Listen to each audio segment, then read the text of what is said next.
고맙습니다. 네, 안녕하세요. 고맙습니다. 네. 진짜 그 중요한 시기, 중요한 역할을 하고 있다는 생각 갖고 계셔야 됩니다. 알겠습니다. 예. 네. 자, 그리고 세상에 궁금한 것이 너무나 많습니다. 오윤의 엄마. 네, 반갑습니다. 오윤혜입니다. 요즘에 본의 아니게 네. 피고소인으로 인지도가 아, 높아졌습니다. 난리더라. 제 SNS가 막 기사로 나오고 난리예요. 인터뷰 요청이 오고 우와. 네. 매부쇼로 또 선물도 보내주시고 아. 여러 가지 힘을 받고 있습니다. 그 한덕수 네. 씨가 요새 많이 안 좋아. 그러니까 너무 미워하지 말고. 아, 저 전혀 미워하지 않습니다. 미워하지 않습니다. 너무 안 됐어요. 예. 네. 그래도 죄를 지었으면 벌은 벌을 받으셔야지. 받아야지. 그래. 생각해보니까 같은 피해 고소인. 한덕수한테? 아니요, 저는 오세훈. 아, 급이 다르지. 저희는 저기는 대통령 대통령 권한대행 권한대행인데. 밑으로는. 아, 여기 현직은 아니잖아요. 아, 현직. 현직이 아니다. 아, 급이 다릅니다. 네. 네. 알겠습니다. 어쨌든 저도 제 집값이 오르는 것보다는 우리 아이들이 집을 살 수 있는 세상을 꿈꿉니다. 네. 정말로 진심으로. 아니 오윤혜 네. 씨가 예를 들어 지금 사는 집을 팔고 돈을 벌고 딴 데로 가고 이럴 마음이 있다면 뭐 본인 집이 오르면 좋겠죠. 이걸로 막 투기를 하겠다 마음 먹으면 그게 아닌 이상 네. 모두에게 좋은 세상입니다. 당연히 부동산이 안정화되는 것은. 맞습니다. 네. 네. 자, 그 이야기 앞서서 요거 네. 하나만 좀 우리 전문가님과 함께 이야기를 네. 나눠보고 싶습니다. 이재명 대통령이 이제 금요일 대전에서 충청 타운홀 미팅을 가졌거든요. 근데 이재명 정부가 금융기관에 7년간 빚을 갚지 못하는 악성 채무자들의 빚 5천만 원까지 탕감을 해주는 정책을 내놓았거든요. 네. 근데 이것과 관련해 가지고 이 도덕적 회의를 부추긴다고 지금 난리가 났습니다. 네. 그렇죠. 예, 그래서 지금 욕을 엄청 먹고 욕을 엄청 하는 사람들이 있어요. 그렇죠, 그렇죠. 그리고 이거를 키우는 언론도 많고요. 근데 이재명 대통령이 이렇게 분명히 얘기했습니다. 타운홀 미팅을 하는 가장 큰 이유 중 하나, 난 이거를 좀 얘기하고 싶었다. 이렇게 표현을 합니다.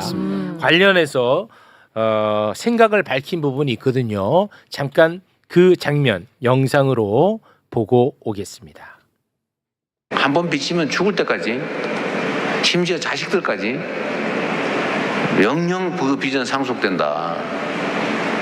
이 뭐 마귀도 아니고 그러면 안 된다라는 이제 생각들이 생겨난 거예요.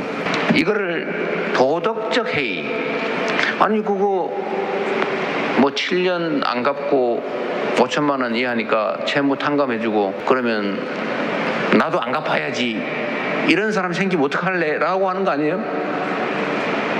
제가 하나 물어볼게요, 여러분. 내가 능력이 되는데, 갚을 능력이 되는데 7년 지나면 탕감해 줄지 모르니까 신용불량으로 7년 살아보시겠습니까? 압류당하고 경매당하고 통장 거래도 못하고 신용불량 등재돼가지고 은행에 거래도 안 되고 월급이나 일당 보수를 못 받으니까 알바도 못하는 삶을 7년 살아보시겠습니까? 전 솔직히 말씀드리면 네, 솔직한 게 좋아요. 이재명 대통령이 저렇게 말씀하시기 전에 저도 솔직히 좀 불만이었어요. 왜 악성 채무를 다 갚아줘? 국민 세금으로. 그래서 조금 좀 속상한 마음도 있고 그랬거든요. 근데 저 말을 딱 듣고 완전 설득이 돼버린 거예요. 그리고 아무도 얘기하지 않는 하나가 있어. 5천만 원까지 빚을 탕감해 준다는 거잖아.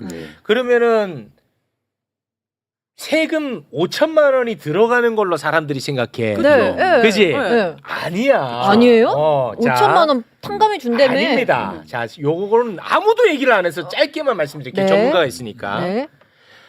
은행이 예를 들어서 이지선한테 5천만 원을 빌려줬어. 근데 이지선이 7년 동안 5천만 원을 안 갚아. 네. 그리고 이지선은 삶이 엉망이야. 네. 갚을 가능성도 없어. 신용 불량자가 완전 돼버렸어. 갚을 가능성도 없어. 네. 그러면 이 은행은 5천만 원 갚을 가능성이 받을 가능성이 굉장히 희박하잖아. 네. 그래서 이것을 자산관리공사, 캠코 이런 데서 이 부실 채권을 너 야 은행 5천만 원? 야 어차피 그 못 갚잖아. 너 못 받잖아. 그러면 내가 그 5천만 원짜리 채권을 한 10만 원에 살게 줘. 산다고? 그러면은 그 10만 원에 사는 거야. 그리고 이거를 탕감하는 거야. 5천만 원이 들어가는 게 아니야. 이 얘기를 아무도 안 해. 맞아요, 제가 그렇습니다. 말한 거? 그렇습니다. 정확하게 말씀하셨고 그래서 대박. 이 전체의 부채 금액 캠코가 아니라 캠코. 발음 정확하게. 아, 죄송해요. 캠코. 예. 햄코 약간 설마 팸코가 사주겠습니까 지금? 아, 네. 뱅코가 그렇게 돈이 많아요? 없죠. 캠코. 네, 캠코. 아, 네. 그러니까 이게 추경에서 이번에 4천억 원이 들어가는데 네. 전체의 채무 비율은 그러니까 금액은 뭐냐면 훨씬 더 금액이 커요. 그렇기 때문에 예를 들어서 해당되는 부분 명수가 100만 명이 넘거든요. 정확한 113만 명. 그러니까 말씀하신 것처럼 전체 채무의 일부만 사실은 일종의 상환한다고 보시면 될 것 같습니다. 근데 말씀하시는 게 중요한 게 뭐냐면 은행은 어쨌든 이게 상품이잖아요. 네. 대출 상품입니다. 대출 상품을 판 거예요. 근데 그 중에서 상환이 안 된 거를 감안해서 대손 충당금이라는 걸 설정해 놔요. 이미 처음부터. 대손 충당금이요? 예, 그렇죠. 충당금을 설정해 아, 놓고 은행은 벌써 예비를 해 놔요. 근데 실제로 그게 실현이 안 되고 문제가 생기면 말씀하신 것처럼 그런 채권들을 다 묶어서 팔아요. 그러면 예를 들어서 그런 기관들이 있지 않습니까? 싸게 판다는 거야. 그렇죠. 그 기관들은 뭐냐면 그걸 싸게 산 다음에 최대한 받으려고 노력해요. 거기서 이제 문제가 생기는 거예요. 그렇지. 그러니까 예를 들어서 예를 내가 들어서 이지선이 5천만 원을 은행한테 빌렸어. 근데 이 은행은 받을 여력이 없어. 못 받아. 얘가 줄 생각을 안 하니까 줄 형편도 안 돼. 네. 그러니까 예를 드는 거야. 조폭이 은행한테 그 5천만 원짜리 그 채권 그 1,000만 원에 내가 살게. 아. 1,000만 원에 사가는 거야. 네. 그런 다음에 얘를 막 줄이를 틀어가지고 5천만 원을 받아. 받아내. 그렇죠. 그럼 대박 나는 거잖아. 그렇죠. 이런 식. 그렇습니다. 그래서 여러 가지 문제나 인권 침해 등 문제가 굉장히 심각해지는 거거든요. 그걸 이제 대통령이나 정부가 예산을 통해서 감면하고 탕감해주겠다 이런 계획인 거죠. 그리고 그 탕감 조건도 사실은 명확한 게 뭐냐면 아까 말씀하신 것처럼 5천만 원 이하 7년 이상 이게 이제 조합되는데 중위소득 60% 이하고 처분 가능 자산이 전혀 없을 경우에 100% 탕감이고요. 그다음에 최대 80% 감면해 주는 그 부분은 뭐냐면 재산이 어느 정도 있거나 이 정도는 80% 감면해 준 다음에 10년 동안 분할 상환하는 조건이거든요. 그래서 조건도 상당히 까다롭다. 네. 그래서 이제 그 말씀을 드리는 거고 저는 아까 이제 저희가 들은 같이 대통령 말씀에 대해서 좀 생각해 볼 지점이 두 가지가 있습니다. 네네. 첫 번째는 뭐냐면 이제 관점이 좀 다른 거예요. 그동안 이제 은행이라든지 빌려준 사람 입장에서 관점을 보는 게 아니라 그걸 빌려 못 갚는 사람 입장에서 얘기하는 거잖아요. 네네. 사실 이 지점이 저는 놀랍습니다. 네. 그러니까 왜냐하면 저는 정치인이나 이렇게 정책을 만드는 사람들이 가져야 될 가장 중요한 덕목은 측은지심이라고 생각해요. 상대방 입장에서 생각해 주는 거. 그 얘기를 사실은 한 거잖아요. 네. 그러면서 어떤 얘기를 하냐면 나중에 그런 수요자들을 만나봐서 실제로 어떤 정책이 필요한지도 한번 알아봐라. 내일 그 얘기를 해주려고. 예, 예. 자, 이렇게 이야기를 했음에도 불구하고 성실하게 빚을 갚아왔던 사람들은 열받는단 말이야. 그럴 수 있죠. 그럼에도 불구하고. 그래서 이재명 대통령이 그동안에 성실하게 빚을 갚아왔던 사람들, 이 사람들이 지금 화가 많이 날 테니까 네. 그런 사람들을 한번 모아서 너네 같으면은 어떤 해결책을 내놓을 거냐 한번 물어봐라. 그러면 본인들도 이해할 것이고 거기서 또 새로운 아이디어도 나올 것이다라는 얘기를 해요. 그 실무자한테. 네. 그 장면도 영상으로 준비가 되어 있거든요. 자, 그 장면 잠깐 보겠습니다. 성실 상환자에 대한 채무 조정 방안 정리된 거 가지고 계시죠? 그거 아주 요약해서 간략하게 설명 좀 해줄래? 그거 좀 하고 지나갈게요. 아까 사실 궁금했을 텐데. 예, 금융위원회 사무처장입니다. 이번에 저희가 추경에 반영한 네, 제가 소개 한번 드리면 이분이 그분이었군요. 이번에 부동산 대출 제한 조치를 만들어낸. 네. 너무 좋아해. 공무원이 너무 좋아해. 잘하셨습니다. 네. 예, 상환 능력이 없으신 분은 감면, 어려우신 분들은 채무 조정 이렇게 했고요. 성실 상환자분들의 불만 이런 거 저희가 공감은 하고 있는데 그분들도 저희가 그동안 많은 정책적 지원을 해왔습니다. 언제 시간을 한번 내가지고 이번에도 사실 주택 대출 관련 정책도 전문가들을 모아서 의견을 꽤 들어서 잘 정리하신 것 같아요. 예. 아주 잘하셨고요. 이제 소상공인들 부채 문제는 열심히 노력을 하셔도 현장에서는 잘 체감을 못하거나 왜 이렇게 하지? 이런 것들이 꽤 있을 수 있어요. 그 해당되는 사람들을 좀 모아가지고 당신이 금융당국이라면 어떤 걸 할 수 있겠냐, 하고 싶으냐를 꼭 물어봐서 검토를 한번 해보십시오.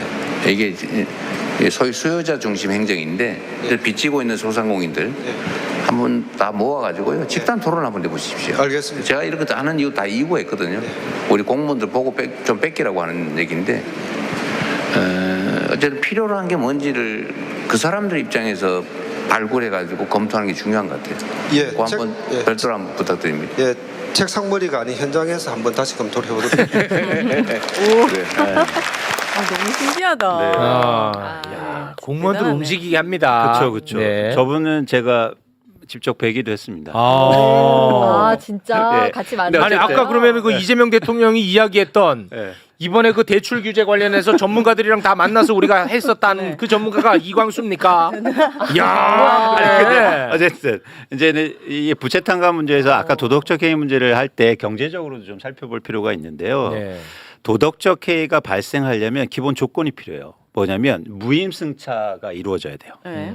그러니까 뭐냐면 내가 그런 조건에 들어가는데 비용이 안 들어가야 된다는 얘기죠. 그래서 정확하게 지적한 거예요. 이재명 대통령이 뭐냐면 그럼 7년 동안 한번 해보실래요? 그건 뭐냐면 이런 도덕적 해이 이런 조건이 맞춰지려면 엄청난 비용이 들어가는데 그렇지. 이건 무임승차가 아니에요. 5천만 원보다 더 많은 손해를 입어. 그렇습니다. 그렇기 때문에 이거는 도덕적 해이 문제가 아니에요. 경제적으로 저희가 살펴보더라도 그러니까. 이게 명확한 거예요. 그런데 네. 수많은 보수지라든지 심지어 경제학자들이 도덕적 해이를 얘기한다? 교과서를 다시 한번 봐라. 아니, 거짓말이지. 예. 그러니까 똑똑한 사람들이 도덕적 해이를 얘기하는 것은 거짓말이고 똑똑하지 않은 사람들이 그런 얘기를 하는 것은 똑똑하지 않은 거고. 그렇습니다. 그러니까 진짜 거짓말인 거예요. 거짓말이지. 그러니까 말씀드린 것처럼 무임승차가 돼야 도덕적 해이가 발생.